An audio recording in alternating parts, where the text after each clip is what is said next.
And you don't think that I can be difficult? I'm sure you can, sir.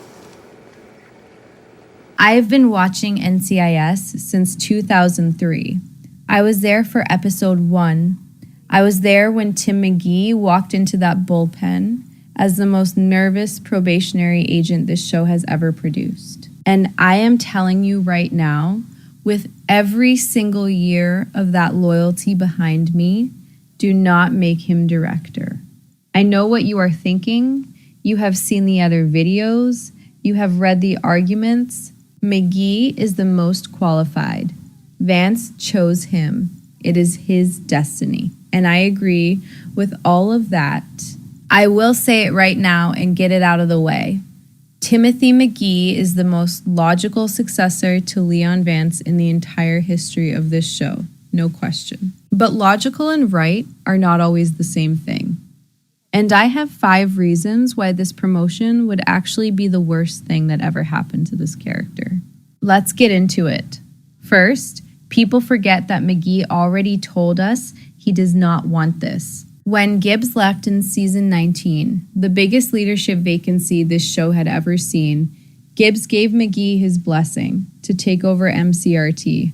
He looked him in the eye and passed the torch. And McGee said no. He turned it down because of Delilah, because of his twins. Because Delilah had been asking for years for McGee to find something with more regular hours and safer working conditions. That was his reasoning.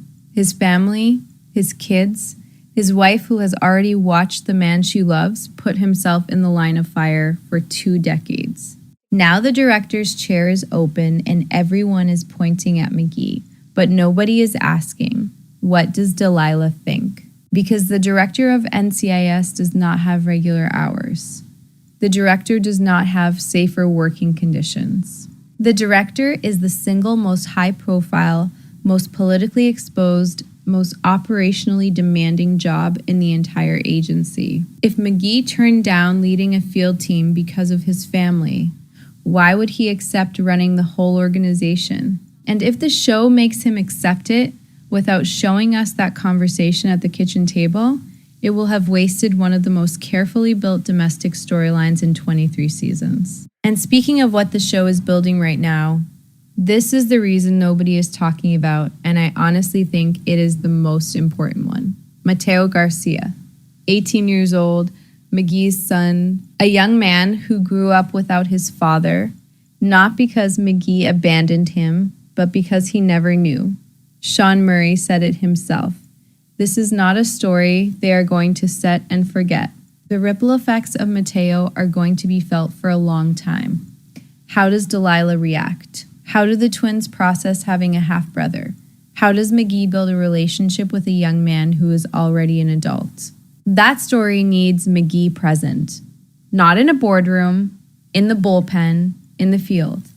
In scenes where we can actually watch him wrestle with it in real time, because the Matteo storyline is a field agent story. It is a man who has spent 23 years putting the job first, suddenly forced to reckon with what that cost. The moment McGee becomes director, that story gets compressed into occasional office conversations. And a storyline about fatherhood and guilt and the lives we accidentally shape deserves so much better than that. Now here is the version of this argument that nobody wants to hear. McGee turned down more dangerous roles to protect his family, but the director's chair is not safe. It is just differently dangerous. Leon Vance spent 18 seasons managing political threats, agency enemies, and institutional corruption. And he died because someone got close enough to use all of that against him. The director is the most exposed person in the entire organization. Not physically, politically, institutionally. Anyone who wants to hurt NCIS goes after the director first. McGee, as director, does not become safer for Delilah and the kids. He becomes a bigger target, a more visible target. A target whose name is in public records, whose decisions are scrutinized by congressional committees, whose enemies are not criminals with guns but bureaucrats with power. That is the world that killed Vance. And putting McGee in it is not a promotion. It is a different kind of danger his family did not sign up for. And then there's what we lose in that bullpen. The day McGee goes upstairs, Parker loses his second in command, Torres loses his anchor, Knight loses the person who balances the entire team's energy. The Parker and McGee dynamic works precisely because McGee is the institutional memory and Parker is the fresh perspective. Parker leans on McGee the way Gibbs never leaned on anyone. Openly, directly, without pretending he does not need the support. Remove that, and you do not just lose McGee from the team. You destabilize the entire dynamic season 23 has been carefully building. The show would need to rebuild team chemistry from scratch. Again, after already doing it when Gibbs left. After already doing it when Bishop left. After already doing it when Tony left.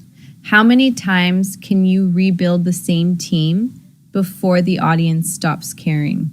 And this is where I stop making the logical argument and just tell you how I feel.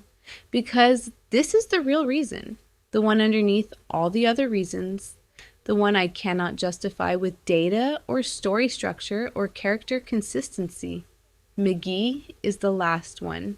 Everyone else is gone. Gibbs retired. DiNozzo left. Abby left. Ziva left and came back and left again. Ducky stepped back.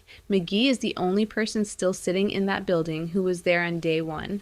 The only person who carries 23 years of NCIS history in their bones just by showing up. The only original cast members still doing what they were always meant to do.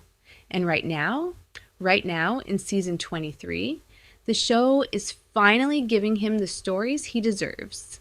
The Matteo storyline. The emotional depth. After years of McGee feeling slightly underused, slightly waiting for something that matched his legacy, the show finally figured it out. Sean Murray is doing the best work of his entire run right now. And the reward for that is going to be a desk on the 6th floor and one scene per episode, because that is what happens. I want to be completely honest with you. If McGee becomes director in the season 23 finale or at the start of season 24, we will be lucky to see him once every 2 episodes in any meaningful way. He will appear at the top of the hour to brief the team.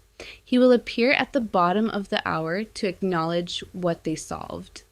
And in between, he will be in an office doing things that happen off screen. That is the director's job. That is what it looked like for 18 seasons with Vance. A character who was brilliant and beloved and still spent most of every episode not in the room. McGee deserves better than that. And more importantly, we deserve better than that. Give the director's chair to someone new. A character we do not already love this deeply. Let McGee stay in the field. Let him keep working cases and raising Matteo and arguing with Torres and being the calm center Parker depends on.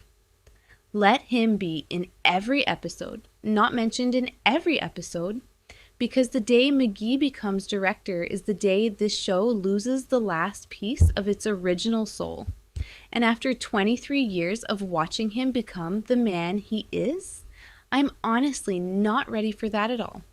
Ncis season 23 is airing every Tuesday at 8 p.m. on CBS.